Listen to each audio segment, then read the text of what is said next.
මෙම පහන් කනුව ධර්මදේශනා පවත්වනු ලබන්නේ දේවාලේගම කන්දේ ගෙදර පොත්ගුල්ගල ආරණ්‍ය සේනාසන වාසී පූජ්‍ය කටුකුරුන්දී ඥානানন্দ ස්වාමින් වහන්සේ විසිනි. නම් ආජීවශ්‍රමික සීලය සමාදන් වෙන নমස්කාරය කියන්නේ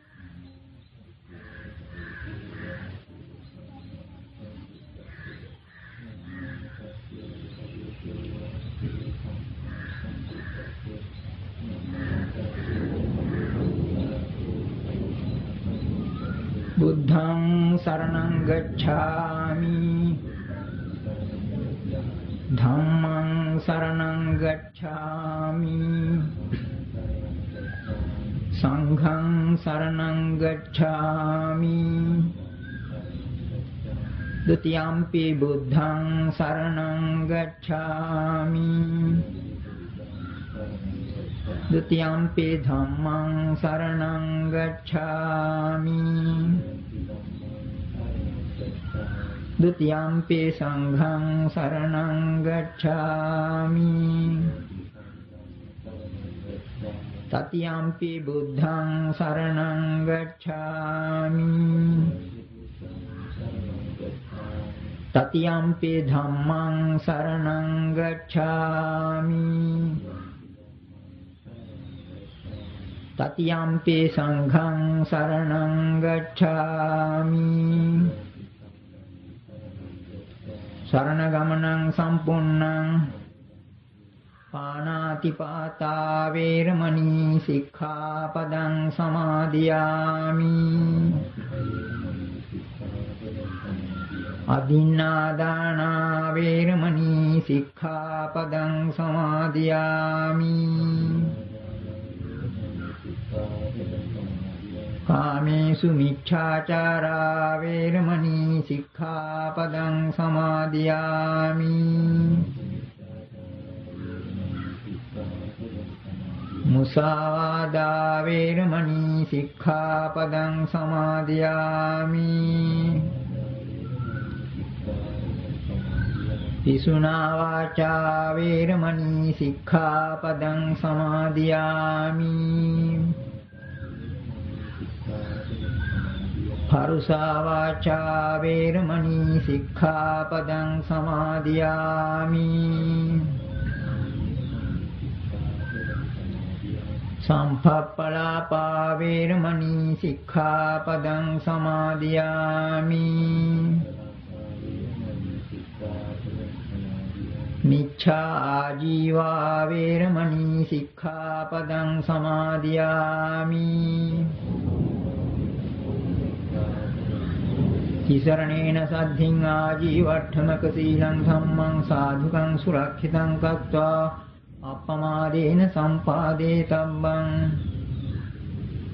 සමන්ත චක්කවාලේසු අත්‍රා ගච්ඡන්තු දේවතා සද්ධම්මං මුනි රාජස්ස සුනන්තු සග්ග මොක්ඛදං ධම්මස්සවන කාලෝ අයං භදන්තා ධම්මස්සවන කාලෝ අයං භදන්තා ධම්මස්සවන කාලෝ අයං භදන්තා නමෝ තස්ස භගවතෝ අරහතෝ සම්මා සම්බුද්දස්ස නමෝ තස්ස භගවතෝ අරහතෝ සම්මා සම්බුද්දස්ස නමෝ තස්ස භගවතෝ අරහතෝ සම්මා සම්බුද්දස්ස පුරාණමේතං අතුලනේතං අජ්ජතනාමිව නින්දන්ති තුන්හි මාසීනං නින්දන්ති බහුභානිනං මිතභානිනම් පිනින්දන්ති නත්ථි ලෝකේ අනින්දිතෝ නචාහු නච භවිස්සති නචේතරහි විජ්ජති ඒකන්තං නින්දිතෝ පෝසෝ ඒකන්තං වාපසංසිතෝති සදහවත් පින්වතුනි, මේ ලෝකේ හැම කෙනෙකුටම මූණ පාන්න සිද්ධ වෙන කුණාටුවක් තියෙනවා. බුදු කෙනෙකුටවත් බේරිලා ඉන්න බැරි ඒ කුණාටුව තමයි නින්දාව කියන එක.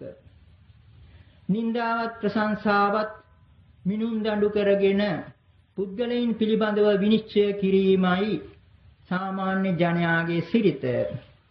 නමුත් බුදු පියාණන් වහන්සේ ඒ මිනුම් දඬු වල අඩුපාඩුකම් පෙන්වා දෙන අතරම නින්දාවටත් ප්‍රශංසාවටත් පදනම් කරගත යුතු සනාතන මූල ධර්ම අපට මතු කරලා දෙනවා.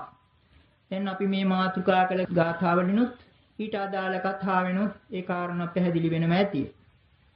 සවැත් නුවර වාසය කළ අතුල කියලා උපාසක මහත්මයෙක්, ඒ මහත්මයාට 500ක උපාසක පිරිසක් හිටියා.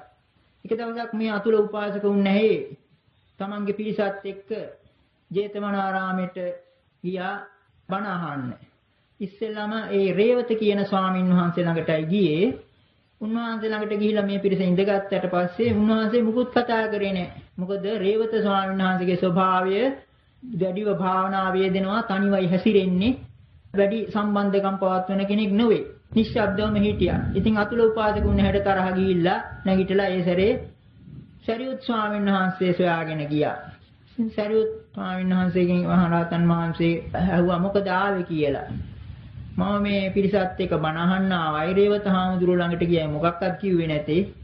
ඉතින් මම මේ තරහ වෙලා ආවයි මෙතෙන්ට කියලා. අන්න එහෙනම් ඉඳ ගන්න කියලා සරියුත් ස්වාමීන් වහන්සේ ඊළඟට අභිධර්ම කතාවෙන් යුක්ත දීර්ඝ ධර්ම කතාවක් කළා. මේ අතුල උපාසකුන් නැහැ කල්පනා කරනවා මේක කාටද තීරින්නේ මේ අභිධර්ම මේ දිග කතාවක් මේකෙන් අපිට වැඩක් නැහැ කියලා නැගිටලා පිරිසත් එක්ක නැගිටලා ගියා. ගිහිල්ලා ඊළඟට ගියේ ආනන්ද හාමුදුරුවෝ ළඟට. ආනන්ද හාමුදුරුවෝ මොකද උපාසකුන් නැහැ මේ පැත්තේ ආවේ කියලා ඇහුවාම කියනවා අපි මේ බණ අහන්න ඇවිල්ලා ඉස්සෙල්ලා රේවත හාමුදුරුවෝ ළඟට ගියා. උන්වහන්සේ අපට මොකක්වත් කිව්වේ නැහැ. ඉතින් තරහ වෙලා ඒ සැරේ සරියුත් හාමුදුරුවෝ ළඟට ගියා. සරියුත් හාමුදුරුවෝත් අපට නොතේරෙන මහ දිග බණක් කිව්වා. ඉතින් එතනම අපි වෙලා මේ ආවයි බණ අහන්න කියලා. ආනන්ද හාමුදුරුවෝ හොඳට තේරෙන විදියට බණ බොහොම ටිකක් වෙන්න කිව්වා.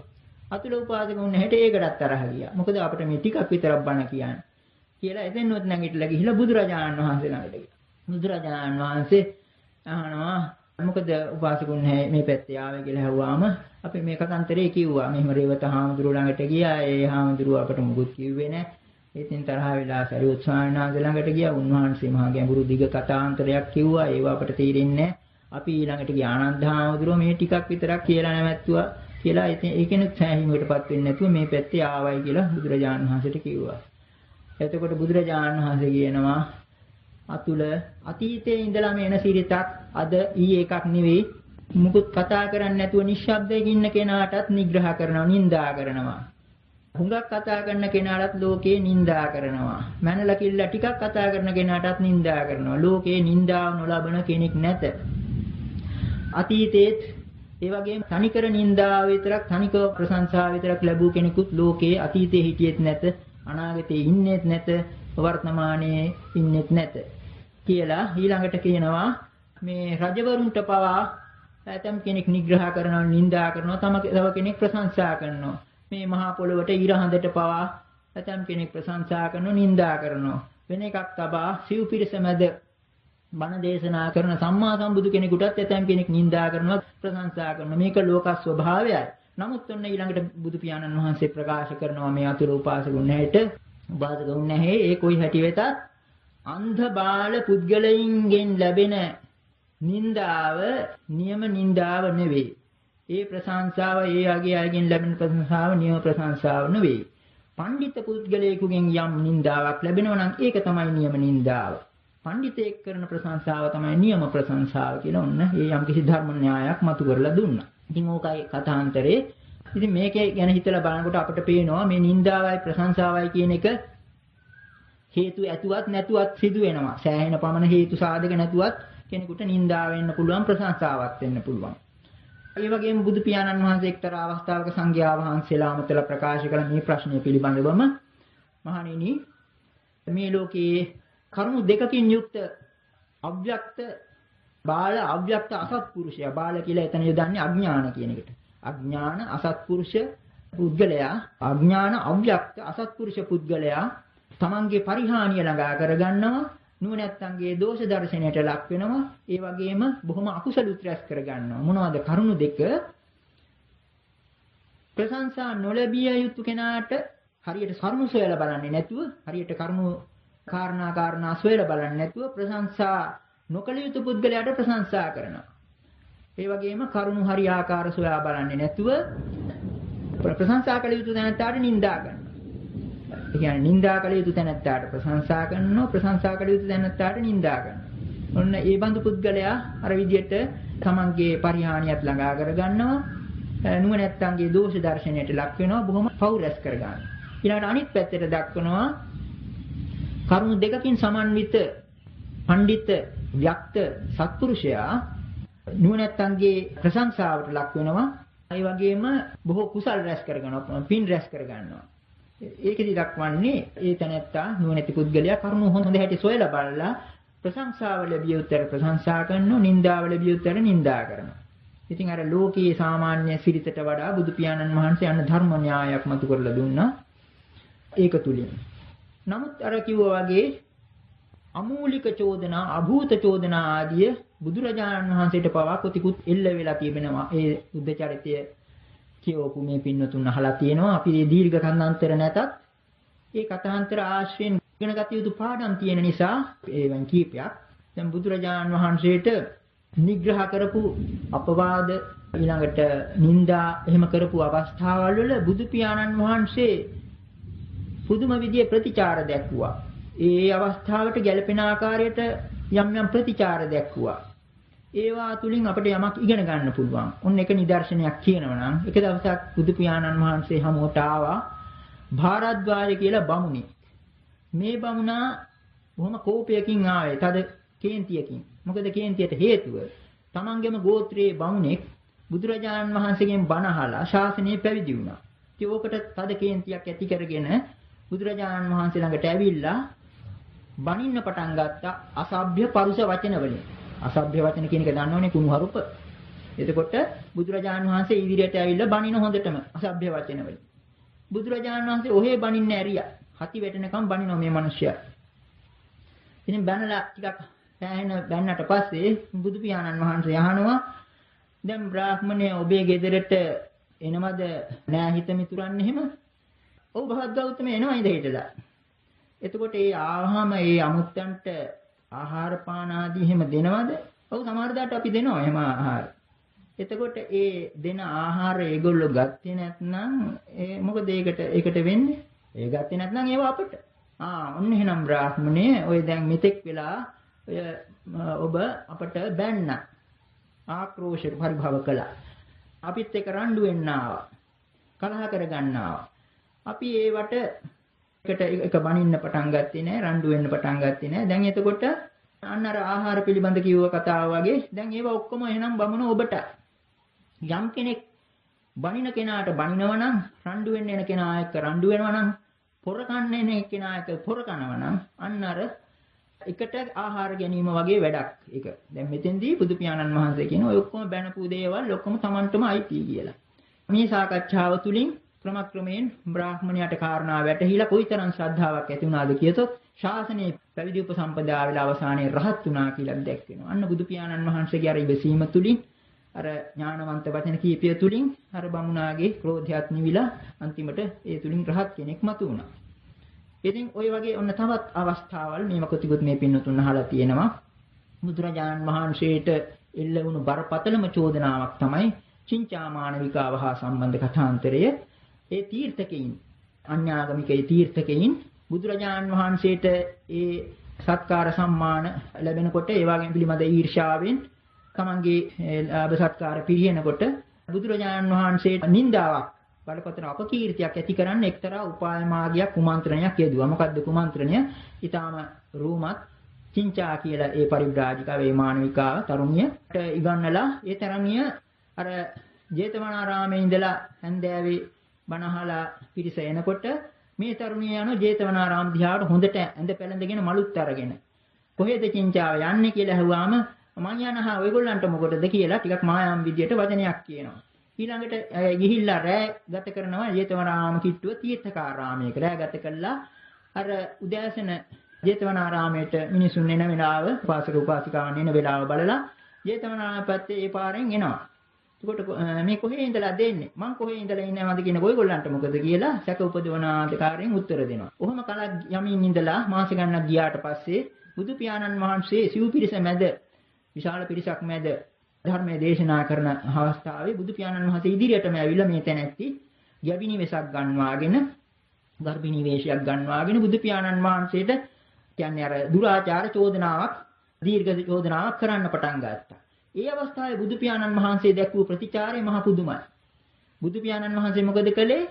ධර්ම දේශනාව එහෙම නවත්තලා, ඒ කියන්නේ එතන දක්වනවා සිංහයක් වගේ හිස කෙලින් කරලා මොකද්ද කිව්වේ? නැගණිය ඔබ කියන එක ඇත්තද නැත්තද කියලා ඔබයි මමයි දන්නවා කියලා කිව්වා. ඔබයි මමයි දන්නවා ඔබ කියන කතන්දරේ ඇත්තද නැත්තද කියලා. ඉතින් ඒ කිව්වේ මොකද? දැන් ඒ විදිහේ චෝදනාව සත්‍ය එකක් නම් කෙනෙක් කරබාගෙන මූණ හංගගෙන කතා කරන්නවත් ශක්තිය නැහැ. නමුත් චරිත ශක්තියක් ඇති කෙනෙකුටයි අර විදිහට හිස කෙලින් කරලා බය නැතුව කියන්න පුළුවන් වන්නේ. ඉතින් ඥානවන්ත පිරිසට ඒකේ තුලින් තේරෙනවා බුදු පියාණන් වහන්සේ නිර්දෝෂී බව. අන්න ඒ 아무තු ප්‍රතිචාරයක් එතන බුදු පියාණන් වහන්සේ දැක්ුවේ. ඒ වගේම ඊළඟට එතන දිග කතාන්තරයක් එතන ඉන්නේ. අන්තිමට ඒ ශක්‍රයාගේ හවුල් වීමක් තුලින් මේ යම්කිසි දෙවියන්ගේ හමුල් වීමකට උපකාර වෙලා අර ආරූඪ කරගත්තු ගර්භිනී වේශයත් එහෙම ගිලිහිලා වැටුණා, ලිහිලා වැටුණා. ඒකම අර තැනැත්තිට ගහලා බැනලා පැන්නුවා. අන්තිමට පොළව පලාගෙන අවීචි මහ නිරයට ගිය බව ඒ කථාන්තරයේ කෙලවර සඳහන් වෙනවා. අර බරපතල චෝදනාව නිසා. එතකොට ඒ වගේම තවත් සිද්ධියක් සඳහන් වෙනවා බුද්ධ චරිතයට අදාළව සුන්දරී පරිබ්‍රාජිකාව පිළිබඳව. ඒකත් බොහෝ දුරට අර වගේ ඒත් රූමත්තේ සුන්දරී කියලා පරිබ්‍රාජිකාවට ඒ උපක්‍රමයක් යෙදුවා මේ තීර්ථකෙයින්. ඒ තැනැත්තිය අර වගේම අර හැන්දෑ යාමේ ජේතවනාරාම පැත්තට යනවා, උදේට ඒ පැත්තේ ඉඳලා එනවා. ඔහොම යමින් කලක් ඉඳලා ඊළඟට මේ තීර්ථකෙයින්ගේ සියුම් උපක්‍රමය මොකක්ද? ඒ අර දාමරික මිනිසුන් යොදවලා සුන්දරිය මැරෙව්වා. මරවලා ජේතවනාරාමයේ කිට්ටුව, ජේතවනාරාමයේ බුදුරජාණන් වහන්සේගේ ගන්ධ කුටිය කිට්ටුව තියෙන ඒ මල් එහෙම දාන කසල ගොඩේ හැංගෙව්වා. හැංගලා ඉවරලා උද්ඝෝෂණයක් කළා. කෝ සුන්දරී පේන්නේ නැහැ. සුන්දරී කොහෙ ගියාද දන්නේ නැහැ කියලා. ඊළඟ රජුට ගිහිල්ලා පැමිණි කළා රජතුමාට. රජතුමා කිව්වා කාගෙනද සැක, කොහෙද සැක කටයුතු තැනක් එහෙම තියනවාද? මේ පහුගිය දවස්වල ජේතවනාරාම පැත්තට නම් ගියා, අපි දන්නේ නැහැ කොහෙද කියලා. එහෙනම් සොයලා බලන්නයි කිව්වා. ඉතින් මේගොල්ලෝ මේ ඊළඟට ගිහිල්ලා අර මිනිහ හංගපු තැන හාරලා ඒ මල මිනිහ ඇඳක් උඩ තියලා නගරයට ගෙනහිල්ලා ඔන්න උද්ඝෝෂණය පටන් ගත්තා. මේ බලන්න මේ ශ්‍රමණ ගෞතමයන්ගෙන ගෝලීන්ගේ වැඩේ මේ විදිහට මේ දුරාචාර කටයුතු කරලා අන්තිමට මේ තැනැත්තිය මැරුවා. ඒ විදිහට බරපතල චෝදනාවක් කළා. ඉතින් මේ අවස්ථාවේදී දැනෙන දින ගණනක් තිස්සේම සංඝයා වහන්සේලා පිණ්ඩපාතේ වඩිනකොට අර නගර වැස්සන් චෝදනා කරනවා, මේ බරපතල විදිහට නිඳා කරනවා, අපහාස කරනවා. ඉතින් සංඝයා වහන්සේලා ওই ප්‍රවෘත්ති ඇවිල්ලා කිව්වහම අන්නේ අවස්ථාවේ බුදු පියාණන් වහන්සේ අර සංඝයා වහන්සේලාට ඉගැන්වුවා එක්තරා ගාථාවක්. ඒ අය චෝදනා කරනකොට මෙන්න මේ ගාථාවෙන් එයාට පිළිතුරු දෙන්න කියලා. ඒ කියන්නේ මේ ගාථාව අපි පාලි භාෂාව කිව්වට තේරුම් කරලා දෙනවා. අභූතවාදී නිරයන් උපේති යෝචාපි කත්වාන උනකරෝමි චාහ උභෝ විතේ පෙච්ච සමා භවಂತಿ නිහින කම්මා මනුජා පරත්ථ. ඒකේ අදහස බොරු කියන තැනැත්තා නිරයට යනවාය. බොරු අභූතවාදී නිරයන් උපේති යෝචාපි කත්වාන නකරෝමිචා. යම් කිසි කෙනෙක් වැරද්දක් කළා ඒක කරේ නැහැ කියලා කියනවනම් ඒ තැනත්තත් ඒ වගේම නිරයට යනවා. ඒ අදහසම තමයි බොරුකාරයා.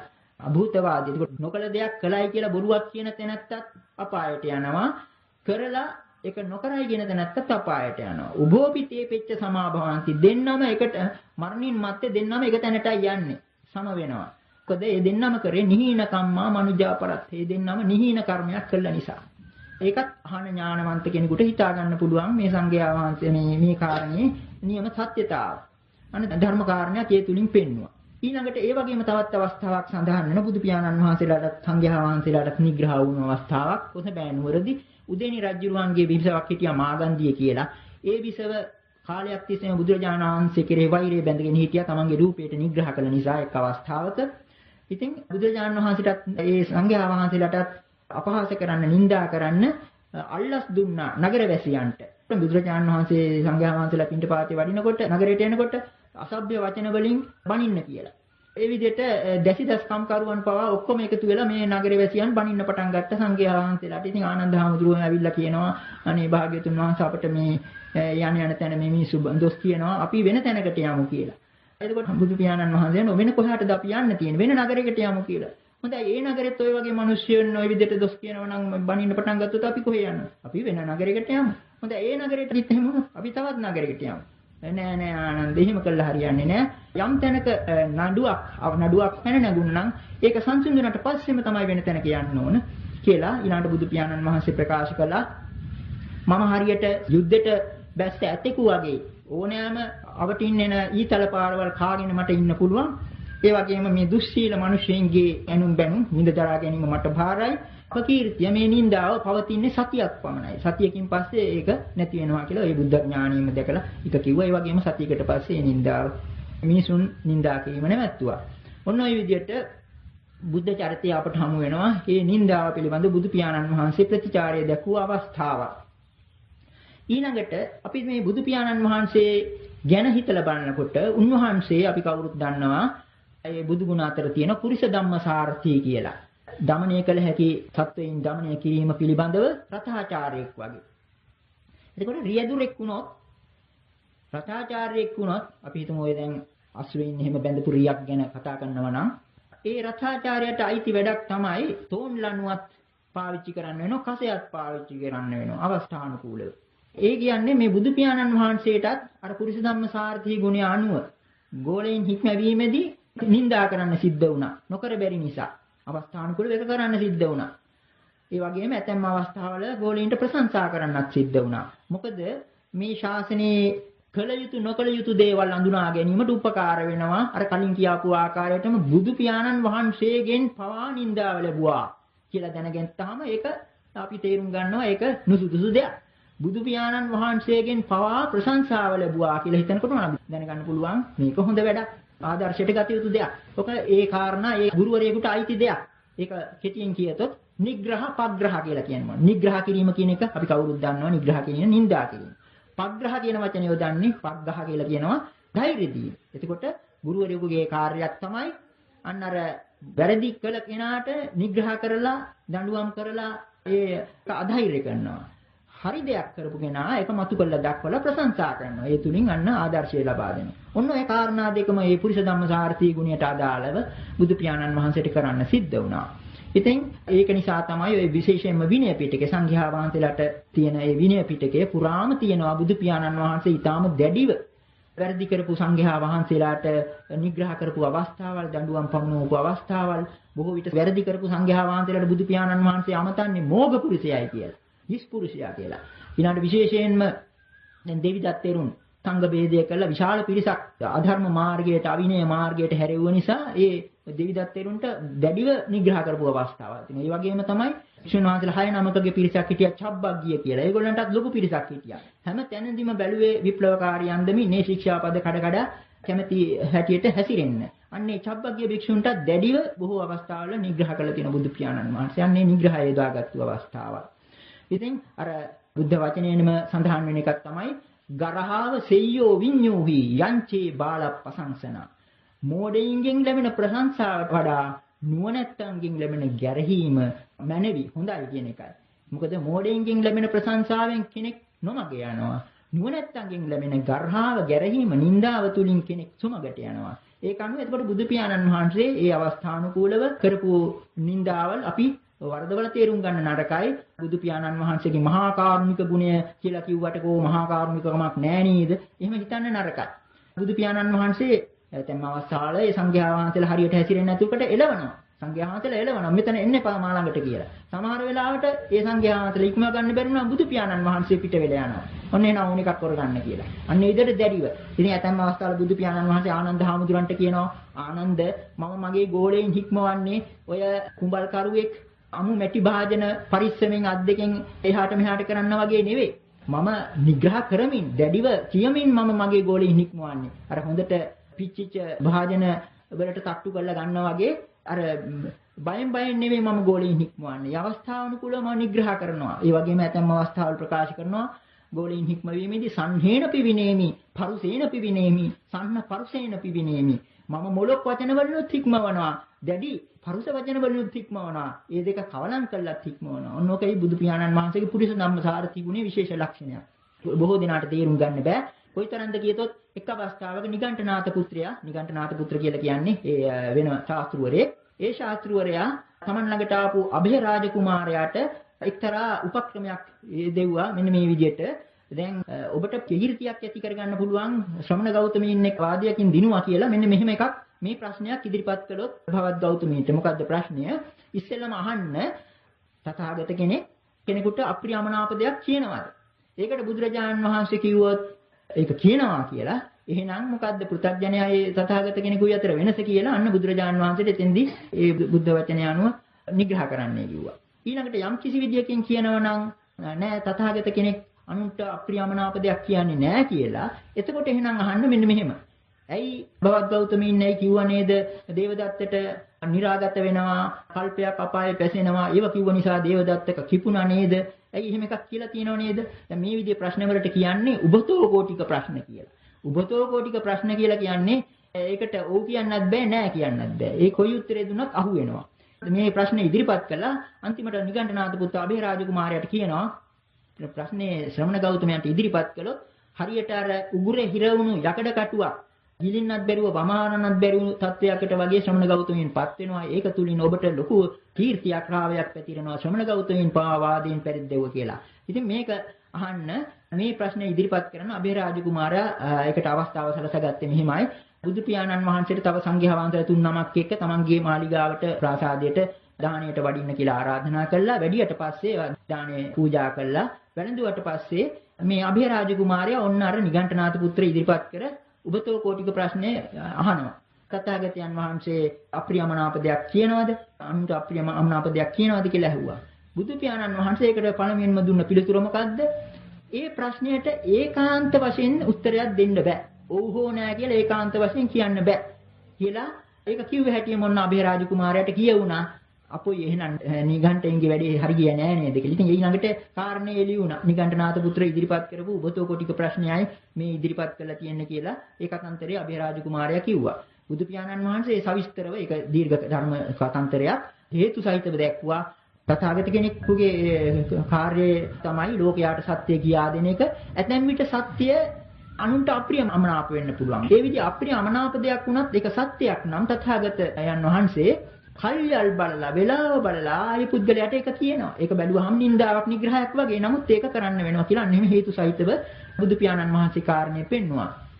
එතකොට ඒ වගේම ඒ අවස්ථාවේදී එක්තරා උපමාවකුත් බුදු පියාණන් වහන්සේ ඒ කාරණේ දක්වන්න මේ ඉස්සෙල්ලම ප්‍රශ්නයක් ඇහුවා අභය රාජකුමාරයාගෙන්. මේ කතාන්තරය මේ සංවාදයේ කෙරෙන අවස්ථාවේ අභය රාජකුමාරයාගේ උකුලේ හිටියා අතදරුවා. තමන්ගේ පුතා හිටියා දරුවා. එතකොට මේ බුදු පියාණන් වහන්සේ අහනවා දැන් මේ කුමාරය ඔබේ මේ උකුලේ ඉන්න මේ දරුවා ඔබේ ප්‍රමාදයක් හෝ ඒ දාසියකගේ කිරිමව්ගේ ප්‍රමාදයකින් හෝ කැටක් කැබිලිත්තක් කටේ දාගත්තොත් මොකද කරන්නේ? මම ඒක ඇදලා දානවා. ඒක එක සැරේට බැරි වුණොත් මේ වම් අතින් ඔළුව අල්ලලා දකුණු අතේ ඇඟිල්ල නවලා ලේක හරි මම ඇදලා දානවා. මොකද ඒකට හේතුව මා තුල ඒ දරුවා පිළිබඳ අනුකම්පාවක් තියෙනවා. අනුකම්පාව තියෙන නිසා තරහකට නෙමෙයි ඒක කරන්නේ. අන්න ඒකම අල්ලලා බුදු පියාණන් වහන්සේ කිව්වා අන්න ඒ විදිහට තමයි මම ඇතැම් අවස්ථාවල කෙනෙකුට අප්‍රියමනාප වුණත් නිග්‍රහයක් නින්දාවක් හැටියට පෙනුනත් සත්‍ය නම් අවස්ථානුකූලව මම මගේ ගෝලීන්ට එහෙම කියනවා. මොකද අන්තිමට කියන වචනේ ඊටම වැදගත් වෙනවා. මට මේ සත්වයින් පිළිබඳව අනුකම්පාවක් තියෙනවා කියලා. මේ අනුකම්පාව දැන් අර කරුණාව කියන එක අපි කවුරුත් දන්නවා. මේ දෙක එකක් කියලා අපි සාමාන්‍ය අර්ථ වශයෙන් බලනකොට එක වගේ තමයි. නමුත් අර අනුකම්පාව කියලා කියන එක තුල ලොකු අර කම්පා වීමක් කියන එකේ හැඟීම වගේ එතන තියෙන්නේ. ඒ කියන්නේ අර මව් කෙනෙකුට පිය කෙනෙකුට එහෙම දරුවන් පිළිබඳව තියෙන ඒ ඇල්ම වගේ ඇල්ම නැතත් ඒ දරුවන් හික්ම වීමට තියෙන ඕනෑකම. ඒක තුලින් අර දරුවන්ට තියෙන අත වශයෙන් අපිට කියන්න තියෙන කරුණාවම තමයි එතන. ඒ දරුවන් පිළිබඳව කරුණාව තුලින් අනුකම්පාව තුලින් අර විදිහේ දේවලුත් කරන්න වෙනවා කියන එකයි බුදු පියාණන් වහන්සේ ඒ අවස්ථාවේ අභය රාජකුමාරට දැක්වා වදාළේ. ඉතින් ඔන්න ඔය විදිහට නිග්‍රහය පිළිබඳව මේ විදිහට සඳහන් වෙනවා. නොයෙකුත් ආකාරයෙන් බුදු පියාණන් වහන්සේ සංඝයා වහන්සේලා හික්මවීමට ඇතැම් විට දැඩිව නිඳා කරා ඊළඟට ඒ මත වෙනකොට දඬුවම් පැමිණෙව්වා. ඔය විදිහට බැලුවල්මට ඒවා මහා අකාරුණික වගේ පේන්නේ. නමුත් ඒක ශාසනයකදී ශාසනයක් පවත්වා ගැනීමට උපකාර වන දෙයක්. ඒ නිඳා පැත්ත. ඒ වගේම තමයි බුදු පියාණන් වහන්සේ අවස්ථානුකූලව ප්‍රශංසා කළා. නිඳාවත් ප්‍රශංසාවත් අවශ්‍ය වෙනවා අන්න අර ප්‍රායෝගික වශයෙන් ශාසනයක් ගෙන යාමට. ඉතින් ඒක නිසා තමයි බුදු පියාණන් වහන්සේ ඒ සිව්වණක් පිරිසටම අයිති. භික්ෂු භික්ෂුණී උපාසක උපාසිකාවන් අතර විශේෂ කුසලතා ඇත්තවුන් විශාල පිරිසකට ඒක දැන් සූත්‍ර පිටකයේ වෙනම පරිච්ඡේදයක් හැටියට තියෙනවා. ඒතදග්ග වග්ග කියලා. හරියට දැන් මේ කාලේ සරසවි වල උපාධි ප්‍රදානෝත්සව තියෙන්නේ. අන්න ඒ වගේ බුදු පියාණන් වහන්සේ එක එක අංශයකින් විශේෂ කුසලතාවන් නැත්තවුන් බුදු පියාණන් වහන්සේ සංඝයා වහන්සේලාට හඳුන්වලා දෙනවා. මහණෙනි මෙන්න මේ මගේ මහා ප්‍රඥා ශ්‍රාවකින් අතර ශාරිපුත්‍ර අග්‍රයි. ඊර්ධිමත් ශ්‍රාවකයන් අතර මුගලන් මහා මොග්ගල්ලාන අග්‍රයි. දුසංගධාරී ඒ කියන්නේ උග්‍ර ප්‍රතිපatti දරණ සංඝයා වහන්සේලා අතර මහා කාශ්‍යප අග්‍රයි. උපස්ථායකින් අතර ආනන්ද දිවස් ලබාගත්තු ඒ සංඝයා වහන්සේලා අතරින් අනුරුද්ධ අග්‍රයි. ඔය විදිහට අර ප්‍රශංසා ලැබිය යුත්තන් විශේෂයෙන් හඳුන්වා දීපු අවස්ථාවල් ඒ ධර්මයේ සඳහන් වෙනවා.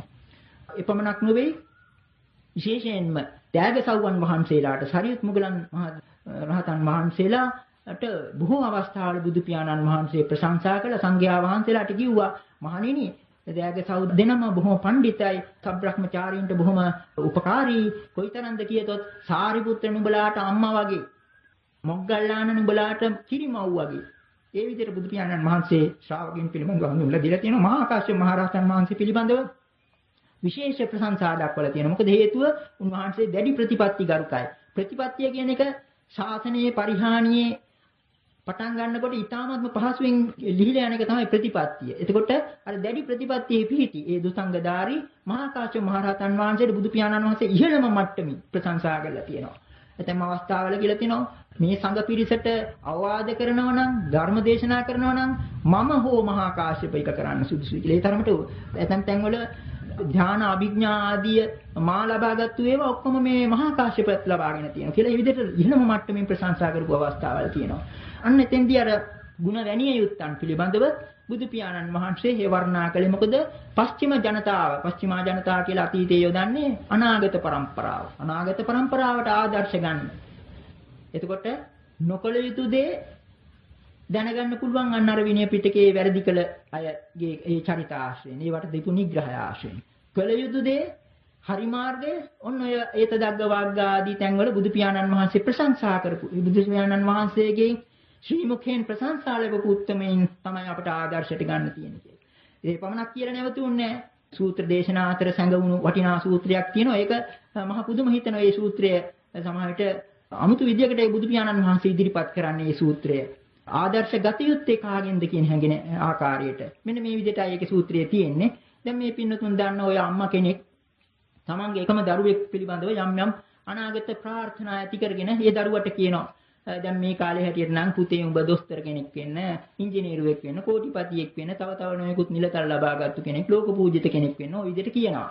දැන් ඒ වෙනුවට මෙතන බුදු පියාණන් වහන්සේ මෙන්න මෙහෙම එකක් දක්වනවා. ශ්‍රද්ධාවන්ත උපාසිකාවක් විසින් ශ්‍රද්ධාවන්ත මෑණි කෙනෙක් විසින් තමන්ගේ එකම පුතාට මෙන්න මේ විදිහටයි පුතාගෙන් ඉල්ලීමක් කරන්න ඕනේ. ආයාචනා කියලා එතන යොදනවා. එකම පුතාට මෙන්න මෙහෙම කියනවා ප්‍රාර්ථනාවක් වශයෙන්. දැන් මේ කාලේ ඔය මව්පියවරු විශේෂයෙන්ම මව්වරු එහෙම කොයිතරම් දුප්පත් වුණත් පුතාට ආමන්ත්‍රණය කරනකොට රත්තරන් කෑල්ලකුත් එකට එකතු කරනවනේ. අපි එහෙමම කියමු. අනේ මගේ රත්තරන් පුතේ උඹ චිත්ත ගෘහපතිය උපාසක වුන්නේ වගේ කෙනෙක් වෙන්න. හත්ක ආලවක උපාසක වුන්නේ වගේ කෙනෙක් වෙන්න අනාගතේ. මොකද එහෙම කිව්වේ බුදු පියාණන් වහන්සේ ප්‍රකාශ කරනවා මම කියනවා උපාසක ශ්‍රාවකයන් අතර මගේ ගිහි ශ්‍රාවකයන් අතර චිත්ත ගෘහපතියත් හත්ක ආලවක කියන ඒ උපාසක වුන්නේ තමයි එතන යොදනවා තුලා කියලා. තුලා කියන්නේ තරාදිය. නමුත් අපිට දැන් මේ තරාදිය කියලා කියන්න බෑ. අපිට කියන්න පුළුවන් කිරුම්බර. මේ බලන් දැන් අවලංගු වෙන කාලේ තරාදිය කියලා අපි කිව්වේ කිරුම්බර. නියම කිරුම්බව. එහෙම නැත්නම් මිම්ම. අනේ නියම ප්‍රමාණය මිම්ම ප්‍රමිතිය තමයි ගිහි පින්වතුන් අතර ඔන්න ඔය දෙන්න. එතකොට මේ එකම පුතාටයි මේ කියන්නේ. එකම පුතාට මේ අම්මා කියනවා අනේ රත්තරන් පුතේ කවදා හරි චිත්තග්‍රහපති වගේ කෙනෙක් වෙන්න. හත්ක ආලෝක වගේ කෙනෙක් වෙන්න. ඊළඟට එතනින් කියලා නවත්තන්නේ නැහැ. ඊළඟට පුතේ නුඹ ගිහිගෙන්නික්ම පැවිදි වුණා. ඔන්න ඊළඟට බුදු පියාණන් වහන්සේ කියනවා. හතරම් පුතේ නුඹ ගිහිල්ලා පැවිදි වුණා. සාරිපුත්‍ර මහරහතන් වහන්සේ වගේ කෙනෙක් වෙන්න. මුගලන් මහරහතන් වහන්සේ වගේ කෙනෙක් වෙන්න. මේ අම්මා කියන හැටියට මේ බුදු පියාණන් වහන්සේ ඉදිරිපත් කරා. මොකද මම එහෙම කියන්නේ කියලා යන බුදු පියාණන් වහන්සේ ප්‍රකාශ කරනවා මගේ පැවිදි ශ්‍රාවකින් අතර මේ දෙන්නයි සරියුත් මුගලන් දෙනම තමයි නියම මිම්ම, නියම තුලා, නියම මිනුම් දණ්ඩ, නියම චිරුම්බර. මේ විදිහට එතන ඉදිරිපත් කරනවා. ඒ පුතා පිළිබඳව. ඒ වගේම ඊළඟට තිය සූත්‍රයේ තව ඈතට යනවා. ශ්‍රද්ධාවන්ත උපාසිකාවක් විසින් තමන්ගේ දියණියට මෙන්න මේ විදිහට ප්‍රාර්ථනාවක් ආයාචනාවක් කරනවා. අනේ රත්තරන් දුවේ නුඹ ගිහිව හිටියොත් කුජුතරාව කෙනෙක් වෙන්න. එලකන්ට කියන නන්ද මාතාව වගේ කෙනෙක් වෙන්න. මොකද මම එහෙම කියන්නේ ඒ ගිහි ශ්‍රාවක මගේ ශ්‍රාවිකාවන් අතර, ගිහි උපාසිකා ශ්‍රාවිකාවන් අතර මේ දෙන්නයි අග්‍ර, මේ දෙන්නයි නියම මිම්ම කියලා විදිහට හඳුන්වනවා. දුවේ නුඹ යම් කිසි විදියකින් ගිහිගෙන්නික්ම පැවිදි වෙතොත් කේමා තෙරණිය වගේ කෙනෙක් වෙන්න. උප්පලවන්නා තෙරණිය වගේ කෙනෙක් වෙන්න. මොකද මම එහෙම කියන්නේ කේමා උප්පලවන්නා දෙන්න තමයි නියම මිනුම් දණ්ඩ ප්‍රමිතිය. මේ විදිහේ සූත්‍ර දේශනා බුදු පියාණන් වහන්සේ දක්වනවා. තවත් ඒ වගේම ඇතැම් අවස්ථාවල බුදු පියාණන් වහන්සේ ශාස්ත්‍රවරයෙක් හැටියට අර කියාපු ගෝලයින්ට ප්‍රශංසා කරන්න පුදුම විදිහට අවස්ථා සලසා ගත්ත ඇතැම් අවස්ථා. ඒ විදිහ එකක් සඳහන් වෙනවා කපිලවස්තුපුරය කියලා කියන්නේ ශාක්‍යයන්ගේ රටමයි. එක් අවස්ථාවක කපිලවස්තුපුරයේ නිග්‍රෝධාරාමයේ බුදු පියාණන් වහන්සේ වැඩ වාසය කරන අවස්ථාවක ඒ ශාක්‍යයන් සම්මන්ත්‍රණ ශාලාවක් ඒගොල්ලන්ගේ ශාක්‍ය කුමාරවරුන්ට එකතු වෙලා සාකච්ඡා කරන්න අලුත් සම්මන්ත්‍රණ ශාලාවක් හදලා අපි දැන් විවෘත කරනවා කියලා කියන්නේ. ඒ වගේ ඒ අතීතයේ විවෘත කියන වචනේ නෙවෙයි. බුදු රජාණන් වහන්සේ ප්‍රමුඛ සංඝයා වහන්සේලා ලවා ඒ සංඝාගාරයේ පාවිච්චි කරන්න, ඒව පරිහරණය කරන්න සැලැස්සුවා. විශේෂ පින්කමක් හැටියට. එතකොට එදා රෑ බුදු පියාණන් වහන්සේ රාත්‍රී වැඩි කාලයක්ම ධර්ම දේශනා කළා. ඊළඟට මොකද කළේ? ආනන්ද හාමුදුරන්ට කියනවා ආනන්ද මගේ පිට ටිකක් රිදෙනවා.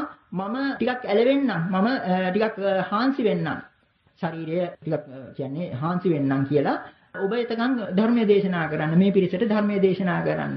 කියලා ඊළඟට විශේෂයෙන්ම සෝවාන් මාර්ගයට අදාළ එතකොට ආනන්ද හාමුදුරන්ට බය නැතුව කියන්න පුළුවන් බණ මාතෘකාවක් සේකපටිපදා කියලා කියනවා. සේකපටිපදාව යන මාතෘකාව යටතේ මේ පිරිසට බණ කියන්න කියලා බුදුරජාණන් වහන්සේ මොකද කළේ? ඒ සංගල සිවුර සිව් ගුණයක් කරලා නමලා එරලා ඒතනම සැතපුණා. මේ ධර්මශාලාවේ බුදු පියාණන් වහන්සේ සැතපීලා ඉන ආනන්ද හාමුදුරුවෝ බණ කියනවා. මුළු රෑම ආනන්ද හාමුදුරුවෝ බණ කිව්වා. බුදු පියාණන් වහන්සේ තිරෝගුරු බුදු පියාණන් වහන්සේ අහන් ඉන්නවා කියන සංඥාවත් එතකොට තියෙනවානේ. ඒ බණ කියලා ඉවරුණාට පස්සේ බුදු පියාණන් වහන්සේ නැගිටලා ආනන්ද හාමුදුරන්ට සාදු සාදු කියලා බොහොම වටිනවා කියලා ආනන්ද ස්වාමීන් වහන්සේට ප්‍රශංසා කළා. බොහොම හොඳට දේශනාව කළා. කියන්නේ මේ අවස්ථාව සලසගත්තා.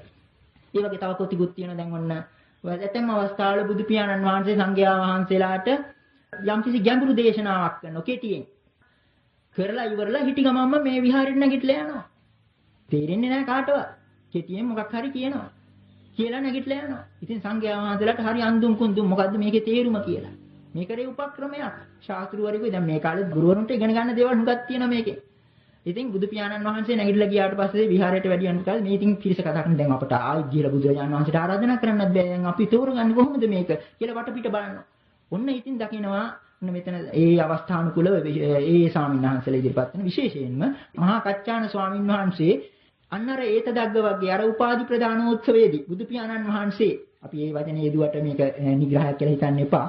සානුකූල අපි යෙදුවේ බුදු පියාණන් වහන්සේ අර ඒතදග්ග වගේ කෙටියෙන් දේශනා කළ ධර්ම දේශනාවක් ධර්මකාරණයක් සවිස්තරව තේරුම් කරලා දීමෙහි සමත් සංඝයා වහන්සේලා අතරින් මහා කච්චානාග්‍රයි කියලා දේශනා කළා කියනවා. ඉතින් අන්න ඒ බඳු ඇතැම් අවස්ථාවක ඒ පිරිස අතර හිටියනම් මහා කච්චාන ස්වාමීන් වහන්සේ අර සංඝයා වහන්සේලා ගිහිල්ලා ඉතින් ඉල්ලා හිටිනවා අනේ ස්වාමීන් වහන්සේ අපිට මේක තේරුම් කරලා දෙන්න. බුදු පියාණන් වහන්සේ ඔබ වහන්සේ ගැන හරියට වර්ණනා කරලා තියෙනවනේ. ඉතින් නමුත් ඒ ස්වාමීන් වහන්සේ දෙක පාර ටික බාර ගන්න නැහැ. ඊට පස්සේ මේ නියම වෙලාව තිබුණේ ඒ වෙලාවේ අහගන්න හරියට මේ සල් ගහක අරටුව තියෙද්දි කොළ සොයාගෙන ඉන්න වගේ අපි සොයාගෙන ඉන්න කියලා නිහතමානීව පිළිතුරු දෙනවා. ඉතින් කොහොම හරි ඇවිටිලි කරාම අන්තිමට කච්චාන ස්වාමීන් වහන්සේ හොඳයි එහෙනම් මම මට තේරෙන හැටියට මේ බුදු පියාණන් වහන්සේ කෙටින් කියපු එක මම විස්තර කරන්නම් කියලා හොඳ හැටි ඒක විස්තර කරලා දෙනවා. හැබැයි මම කියන එක ඒ විදිහටම පිළිගන්න එපා. මේක ගිහිල්ලා බුදු පියාණන් වහන්සේට මේ කාරණය මම කළ දේශනාව කියලා බුදු පියාණන් වහන්සේ ඒක සම්මත කරොත් පමණ පිළිගන්න කියලා සංඝයා වහන්සේලාට කියනවා. ඉතින් අන්තිමට සංඝයා වහන්සේලා මේ කච්චායන ස්වාමීන් වහන්සේගේ බණ අහලා බුදු පියාණන් වහන්සේ ළඟට ගිහිල්ලා ඒ කතා කරන්නේ කිව්වා. බුදු පියාණන් වහන්සේ කියනවා මහණෙනි මහා කච්චාන මේ පඬිතයි මහා ප්‍රඥයි මේ කාරණේ මගෙන් ඇහුවනම් මේක පිළිබඳව මට කියන්න තියෙනෙත් ඔච්චරයි. ඒක නිසා මහා කච්චාන දුන්න විවරණය මගේ වචන හැටියටම දරා ගන්න කියලා. අන්න ප්‍රශංසාව. එතකොට මේ කරේ මොකක්ද? බුදු පියාණන් වහන්සේ හදිසියක් කළ විහාරයට වැඩියා නොවේ. අන්න අර ගෝලයාගේ දක්ෂතාව, කුසලතාව. ඒකට අතදීම් වශයෙන් අනාගත පරම්පරාවට ආදර්ශයක් වශයෙන් බුදු රජාණන් වහන්සේ නැති වෙනකොට ඊළඟ පරම්පරාවේ මෙන්න මේ අංශයෙන් අග්‍රයි. එතකොට ඒ සංඝයා වහන්සේලා අතරමං වෙන්නේ නැහැ. බුදු පියාණන් වහන්සේ නැත්නම් එතකොට මහා කච්චාන හාමුදුරන්ගෙන් අර විදිහේ කාරණා. ඒ පමණක් නෙවෙයි බොහෝ අවස්ථාවල දෙන සාරිපුත්‍ර ස්වාමීන් වහන්සේත් මේ විදිහට. ආනන්ද ස්වාමීන් වහන්සේගෙන් පවා මේ බුදු පියාණන් වහන්සේ නිතර ඇසුරු කරන නිසා. ඒ උන්වහන්සේලාට ධර්ම කාරණය සවිස්තරව විස්තර කරන පිරිසට දේශනා කරන්න ඉඩ තියලා බුදු පියාණන් වහන්සේ නැගිටලා යනවා. අනිතරත් අපිට පේනවා ප්‍රශංසා කිරීමේ ගුණය. ඒක ගුරුවරයෙකු තුල තිබිය යුතු දෙයක්. සුදුසු තැන ප්‍රශංසා කරනවා. වෙන දෙයකට නෙවෙයි ශාසනයේ පැවැත්ම, චිරපැවැත්ම සඳහා. තවත් ඒ විදිහම අවස්ථාවල් තියෙනවා. කොටිකුත් සූත්‍ර ත්‍රිපිටකයේ පුරාම ওই විදිහ අවස්ථාවල් තියෙනවා. තවත් ඒ වගේම වටිනා අවස්ථාවක් හැටියට අප සලකන්න පුළුවන් එකක් තමයි ජේතවනාරාමේ උපස්ථාන ශාලාවේ දවල් කාලය තුල සංඝයා වහන්සේලාට පුදුම අන්දමේ ව්‍යක්ත, ඊටාත්ම පිරිසුදු වචන වලින් හොඳ මටසිලිටි වචන වලින් ධර්ම කතාවක් කළා. විසාක පංචාලිපුත්ත කියන ස්වාමින් වහන්සේ. බොහොම ව්‍යක්ත ස්වාමින් වහන්සේ නමක් ධර්ම දේශනා කරන්න පිරිසට උත්සාහවත් වෙන විදිහට ධර්ම දේශනා කරා. බුදු පියාණන් වහන්සේ මේක ඈතින් ඉඳන් අහන් හිටියා. අහන් ඉඳලා හන්දෑවරුවේ ඇවිල්ලා උපස්ථාන ශාලාවට ඇවිල්ලා මේ සංඝයා වහන්සේලාගෙන් අහනවා මහණෙනි කවුද අර උපස්ථාන ශාලාවේ බණ කිව්වේ? ස්වාමීනි මේ විසාක පංචාලිපුත්ත බොහොම වටිනවා සාදු සාදු කියලා එකට ප්‍රශංසා කළා. අන්තිමට ඒ ධෛර්ය දීම් වශයෙන් බුදු පියාණන් වහන්සේ ප්‍රකාශ කරනවා එක්තරා වටිනා ගාථාවකුත් මේ ධර්ම දේශනාවේ වටිනාකම දක්වීමටයි. භාසයේ ජෝතේ ධම්මං පග්ගන්නේ ඉසිනං ධජං සුභාසිත ධජා ඉසයෝ ධම්මෝහි ඉසිනං ධජෝ. මේ ගාථාව අපි සිංහලට නැගුවොත් මේ විදිහට තියෙනවා. ඒක බොහොම මේ වටිනා ප්‍රබල ගාථාවක් එක. භාසයේ ජෝතේ ධම්මං දෙසව් බබළුවව් සදහම භාසයේ ජෝතේ ධම්මං පග්ගන්නේ ඉසිනං ධජං ගණියු නගව් ඉසිවර ධජ. ඉසිවරෙන්ගේ ධජය අල්ලගන්න උසන්න කියලා කියනවා. ගණියු නගව් ඉසිවර ධජ සුභාසිත ධජා ඉසයෝ සුභසි ධජය වේ ඉසිනට. ඍෂින්ට අයිති ධජය තමයි සුභාසිතය. ධම්මෝහි ඉසිනං ධජෝ ධහමම වේ ඉසිනට ධජ. එතකොට අපි මේ සිංහල කරලා ගත්තොත් මේ විදිහට ගන්න පුළුවන් ඒක. දෙසව් බබළුවව් සදහම ගණියු නගව් ඉසිවර ධජ සුභසි ධජය වේ ඉසිනට ධාමම වේ ඉසිනට ධජ. එතකොට නියම බෞද්ධ කොඩිය මොකක්ද? ධර්මය.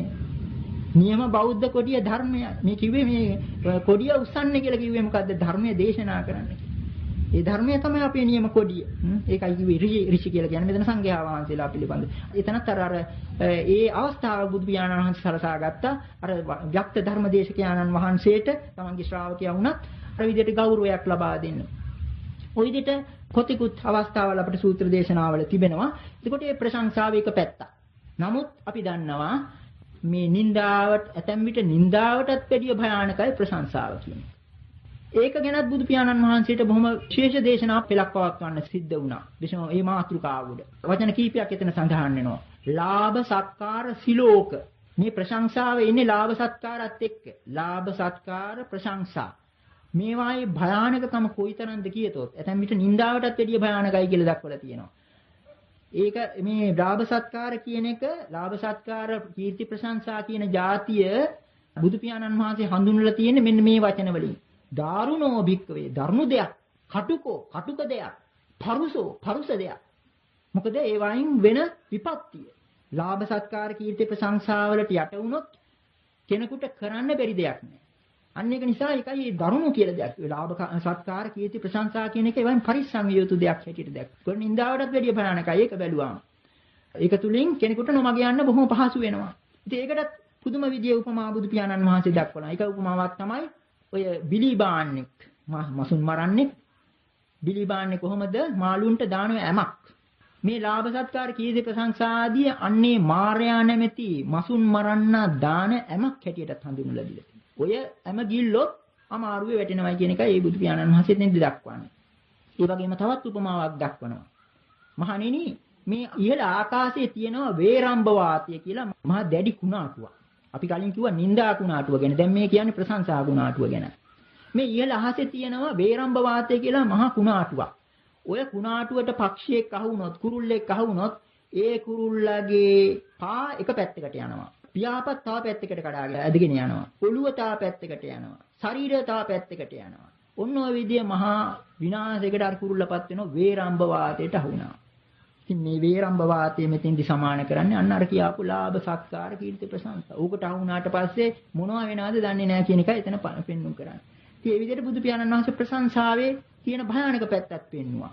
ඇත්ත වශයෙන් ශාස්ත්‍රවරයෙක් වශයෙන් අපට අපි දන්නවා දැන් බුද්ධ වචනේ ආශ්‍රයෙන්, බුද්ධ චරිතය ආශ්‍රයෙන්, ධර්ම විනය ආශ්‍රයෙන් අපිට තියෙන ප්‍රශ්නෙත් මොකද්ද? කල යුත්තේ මොකක්ද? නොකල යුත්තේ මොකක්ද? කොහොම කළාමද හරි? කොහොම කළාමද වැරදි? අන්න ඒකට නිදර්ශනයි ඔන්නයි බුදු පියාණන් වහන්සේ ඔය නින්දාවත් ප්‍රශංසාව තුනිනුත් අපිට ඉදිරිපත් කරන්නේ. අහවල් විදියට කරලා බුදු පියාණන් වහන්සේගෙන් නින්දාව ලැබුණා. ලන්දාව ලැබුවා. අහවල් විදියට කරලා බුදු පියාණන් වහන්සේගෙන් ප්‍රශංසාව ලැබුවා. ඒ තුලින් අපට අන්න ප්‍රමිතියක්, නියම මිම්මක්. දැන් අපි කියන්නේ සාර ධර්ම වටිනාකම්, ශාසනික වටිනාකම්, ශාසනික සාර ධර්ම මතු කරගන්න ක්‍රමයක් ඒක. ඒකටයි බුදු පියාණන් වහන්සේ ප්‍රශංසා කළේ. ඉතින් නමුත් ඒක නිහතමානීත්වයෙන් පිළිගැනීමයි නුවණැත්තගේ ගුණය. ඒක නිසාම තමයි අර මහා කච්චාන ආදී ස්වාමින් වහන්සේලා අර තරම් ඒතදග්ග වශයෙන් උපාධි ලැබලා තිබුණත් සංඝයා වහන්සේලා ඇවිල්ලා ආයාචනා කරාම අනේ අපිට මේක කියලා දෙන්න කියලා එහෙනම් බුදුහාමුදුරුවෝ ළඟට යන්න ඕනේ මං කියන්නම් කියලා එහෙම කියන්නේ නැහැ. බොහොම ඇලිමැලි කළා. අනේ ඉතින් මොකටද මේ වෙලාව ගත වුණා නේද? බුදු පියාණන් වහන්සේ ඉන්නකොට මේක අහන්න තිබුණේ කියලා බොහොම අදිමදි කළා. නිහතමානීව මං කියන දෙකත් ඒ විදිහට පිළිගන්න එපා. ගිහිල්ලා බුදු පියාණන් වහන්සේක සම්මත කළොත් පමණක් පිළිගන්න කියලා ඒ විදිහටයි අතීතයේ ශ්‍රාවකයන් බුදු පියාණන් වහන්සේගෙන් ප්‍රශංසා ලැබු ශ්‍රාවකින් පවා නිහතමානීත්වයෙන්ුයි ඒ කටයුතු කරේ. මොකද අර ලෝකයට ආදර්ශයක් සඳහා පමණයි මේ ප්‍රශංසාව තියෙන්නේ. ඉතින් මේ පින්නතුණුත් අහලා තියෙනවා මේ නිന്ദා ප්‍රශංසා කියන එකත් අර අෂ්ටලෝක ධර්මයේට අයිති දේවල්. අෂ්ටලෝක ධර්මය කියන එක ලාභෝ අලාභෝ අයසෝ යසෝච නිന്ദා ප්‍රශංසාච සුඛංච දුක්ඛං. මේකයි අෂ්ටලෝක ධර්මය. අනිත්‍ය දේවල් මේ ඔක්කොම. ලාභය ලෝකයේ කෙනෙකුට ලාභයත් ලැබෙනවා අලාභයත් ලැබෙනවා. ලාභෝ අලාභෝ අයසෝ යසෝච කීර්තියක් ලැබෙනවා අපකීර්තියක් ලැබෙනවා. විශේෂයෙන් පිරිවර සම්පත්තිය ආදිය ගැන මේ යසස කියලා කියන්නේ. ඊළඟට නිന്ദා ප්‍රශංසා නිന്ദාවත් ලැබෙනවා ප්‍රශංසාවත් ලැබෙනවා. සැපත් ලැබෙනවා දුකත් ලැබෙනවා. ඕවා ඉතින් අර රියසක වගේ පෙරලිමින් යනවා ලෝකේ. ඒක නිසා මේවා අනිත්‍යයි. පෙරලෙන රෝදේ එක තැනක්වත් අල්ලන්න දෙයක් නැහැනේ. අන්න පෙරලෙන රෝදේ පෙරලෙන හැටියට තේරුම් අරගෙන මේ අෂ්ටලෝක ධර්මයේම කොටසක් තමයි මේ නිന്ദාවත් ප්‍රශංසාවත්. ඒවා යම් ප්‍රායෝගික අගයක් තියෙනවා. ශාසනයක් ගැන හිතන බලනකොට අනාගත પરම්පරාව ගැන හිතලා බලනකොට එහෙම හිතලායි බුදු පියාණන් වහන්සේ අර ඇතම් කෙනෙකුට නිග්‍රහ කළේ අවස්ථානුකූලව ඇතම් කෙනෙකුට ප්‍රශංසා කළේ. ඔන්න ඕක තුලින් අපි හුඟක් ඉගෙන ගන්න දේවල් තියෙනවා. ඒකට බුද්ධ චරිතය අපි මේ ධර්මය කියලා මූල ධර්ම ආදිය ගැන කතා කරනවා වගේ නෙවෙයි මේ චරිත ආදර්ශ ගන්න ඕන. මේ බුද්ධ පියාණන් වහන්සේගේ සමීප ශ්‍රාවකයන් වහන්සේලාගේ චරිත ආදර්ශය ආදර්ශයට ගත යුත්තේ කවුද? ආදර්ශයට නොගත යුත්තේ කවුද කියලා අපි මේ ධර්ම සාහිත්‍ය ආශ්‍රයෙන්, විනය සාහිත්‍ය ආශ්‍රයෙන් අපිට තේරුම් ගන්න පුළුවන්. මේවා හරියට මේවා ගැන නුවණින් කල්පනා කරලා අර කරුණු සොයලා බලලා මේවා තේරුම් ගන්න උත්සාහ කරනවා නම්. ඉතින් මෙන්න මේ විදිහට බුදු පියාණන් වහන්සේ අපිට දක්වා වදාලා නිന്ദාවත් ප්‍රශංසාවත් කියන එක. අර කිව්ව ලෝකයේ ලෞකික මට්ටමින් නෙවෙයි. නිന്ദාව දැන් සාමාන්‍ය ලෝකේ නම් අර කලින් මතක් කළ ආකාරයට වැඩි ජනතාවක් නිඳා කරනවා නම් එයා ඉතින් නින්දිතයෙක්ම තමයි. වැඩි ජනතාවක් ප්‍රශංසා කරනවා නම් එයා නම් ඉතින් හොඳම කෙනෙක් තමයි ප්‍රශංසා. නමුත් ඒක නෙමෙයි බුදු පියාණන් වහන්සේ. පඬිතයින් නුවණැත්නම්. ඒකයි කිව්වේ අර ගරහාවසෙය්‍යෝ විඤ්ඤූහි යංචේ බාලප්පසංසනා. බාලයින්ගෙන් අඥාන පුද්ගලයින්ගෙන් ලැබෙන ප්‍රශංසාවට වඩා නුවණැත්තන්ගෙන් ලැබෙන ගැරහීම මැනවි ඊට වඩා වටිනවා. ඒක තුලින් මේ බුදු පියාණන් වහන්සේ අන්නර ලෝකයාට දක්වා වදාලා නියම මිනුම් දඩු සාර ධර්ම වටිනාකම් හඳුනා ගැනීමට ධර්ම සාහිත්‍ය තුලින් අපිට කොතිකුත් නිදර්ශන තියෙනවා. මේ සනාතන මූල ධර්ම මතු කරලා දුන්නා නිന്ദාවත් ප්‍රශංසාවත් පිළිබඳව. ඒ වගේම අර කියාපු ඒවායේ දෙපැත්තක් තියෙන බව ඇතැම් විට කරුණු සොයා බලන්නේ නැතුව නිന്ദා කරනවා, කරුණු සොයා බලන්නේ නැතුව ප්‍රශංසා කරනවා. මේ දෙකේම තියෙනවා වැරදි පැත්තක්. කරුණු සොයා බලන්නේ නැතුව නිന്ദා කිරීමත් වැරද්දක්. කරුණු සොයා බලන්නේ නැතුව ප්‍රශංසා කිරීමත් වැරද්දක්. මේ දෙකම අපි කල්පනාකාරීව කළ යුතු බවත් පෙන්වුම් කරනවා. ඉතින් මෙන්න මේවා අන්තිමට බලනකොට මේ හැම එකක්ම අනිත්‍යයි අෂ්ටලෝක ධර්මයට අයිති පෙරලෙන රියසකමයි ඉතින් ඒ වයින් ගත යුතු ප්‍රායෝගික අගය අපි ගනිමින් කොට උපකාර වන මේ නිවන් මාර්ගයට අදාළ ටික අපි මතු කර ගන්න ඕන. මේ එතකොට වෙනදා වගේම තමනුත් මේ සීල සමාධි ප්‍රඥා කියන මේ ප්‍රතිපදාවයි මේකයි අපි නිතර මතක් කරන්නේ බුද්ධ ශාසනය හැටියට. එතකොට මේ බුද්ධ ශාසනයට අදාළ ප්‍රතිපත්ති පිරීමට අද දවස ගත කර මේ පින්වත් පිරිස තම තමන්ට ශක්ති ප්‍රමාණයෙන් යම්කිසි ශීලයක් සමාදන් වෙලා ඒ තමන්ගේ කමඨහන් භාවනා පුරුදු කරමින් අපි කවුරුත් බලාපොරොත්තු වෙන්නේ බුදු කෙනෙක් උපන්න නම් මේ බුද්ධෝත්පාද කාලයක තුල ගන්න පුළුවන් නියමම ප්‍රයෝජනය උපරිම ප්‍රයෝජනය වටිනාම දේ තමයි මේ සංසාර දුකින් මිදීම සසර දුකින් මිදීම. බුදු කෙනෙක් නැති කාලයක අනිත් දේවල් අනිත් හපංකම් කොයිවත් කරන්න පුළුවන්. බුදු කෙනෙක් ඉන්න කාලේ කරන්න පුළුවන් ලොකුම හපංකම ඒකයි. ඒක නිසා අන්නේ සඳහා කැපවීම වශයෙන් අද දවසේ තමන්ගේ මේ ප්‍රතිපත්තියින් පිරීමට උනන්දු වුණා. ඒ ශක්තියත් මේ අවස්ථාවේ ඒ වාටම අදාළ නිවන්ට උපකාර වෙන්නා වූ මේ ධර්ම දේශනයක් ශ්‍රවණය කළා. මේ තුලින් මේ පින්වතුන් තුල යම් කුසල ශක්තිය නැති කරගත්තා නම් මේ ධර්ම ශ්‍රවණ ආනිසංසය පිහිට කරගෙන ඒවා මේ ජීවිතයේම කල්යාණ මිත්‍ර ආශ්‍රය තුලින් තම තමන්ගේ බණ භාවනාවලට ඇති බාධක ධර්ම දූරීභූත කරගෙන උපකාරක ධර්ම ළඟා කරගෙන සෝවාන් සකදාගාමී අනාගාමී අරහත් කියන මාර්ගඵල ප්‍රතිවේදීන් උතුම් මහා නිවන් සාක්ෂාත් කර ගැනීමට මේ ධර්ම දේශනාමය කුසලේකාන්තෙන් හේතු වාසනා වේවා කියලා ප්‍රාර්ථනා කරගන්න. ඒ වගේම මේ අවීචේසිත අකනිකා දක්වා වූ තමන්ගේ ඥාතීනුත් ඇතුළු යම් කෙනෙක් මේ සංසාර දුකින් මිදීමට බලාපොරොත්තු වෙනවා නම් මේ ධර්ම දේශනාමය ධර්ම ශ්‍රවණයේ කුසලයේ අනුමෝදන් වීමට බලාපොරොත්තු වෙනවා නම් හැම කෙනෙක්ම මේ අනුමෝදන් වෙත්වා අනුමෝදන් වී ප්‍රාර්ථනීය බෝධිගුණ උතුම් මමා මහ නිවන් සාක්ෂාත් කරගනිත්වා කියලා ප්‍රාර්ථනා කරගෙන මේ ගාථා කියන්නේ එත්තාවතා චම්මේහි සම්භතං පුඤ්ඤ සම්පදං සබ්බේ දේවානුමෝදන්තු සබ්බ සම්පත්ති සිද්ධියා සබ්බේ දේවානුමෝදිත්වා බුද්ධන්තු අමතං පදං ආකාශට්ඨා ච භුම්මට්ඨා දේවානාගා මහිද්దికා පුඤ්ඤං තං අනුමෝදිත්වා චිරං රක්ඛන්තු ශාසනං ආකාශට්ඨා ච භුම්මට්ඨා දේවානාගා මහිද්దికා පුඤ්ඤං තං අනුමෝදිත්වා චිරං රක්ඛන්තු දේශනං ආකාශට්ඨා ච භුම්මට්ඨා දේවානාගා මහිද්దికා පුඤ්ඤං තං අනුමෝදිත්වා චිරං රක්ඛන්තු තං සදා දුක්ඛප්පත්තා ච නිදුක්ඛා භයප්පත්තා ච නිභයා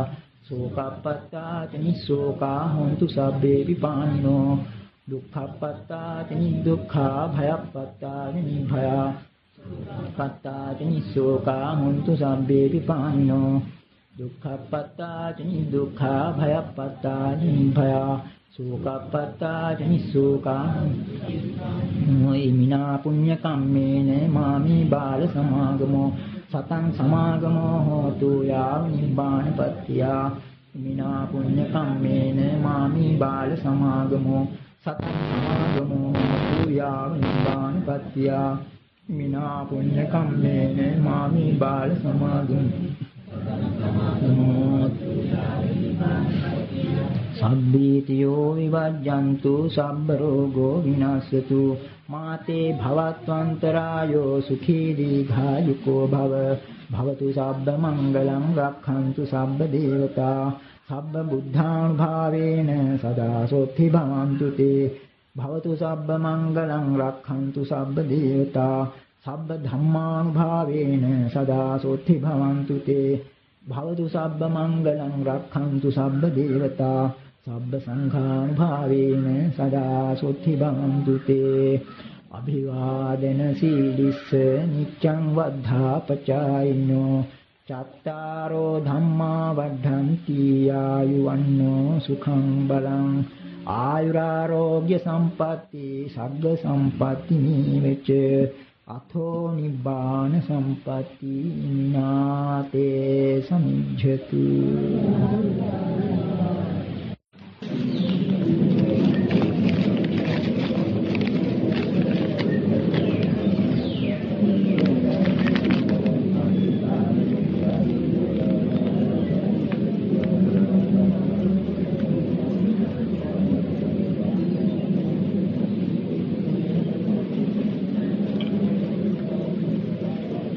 පින්වතුනි ඔබ සවන් දුන් මෙම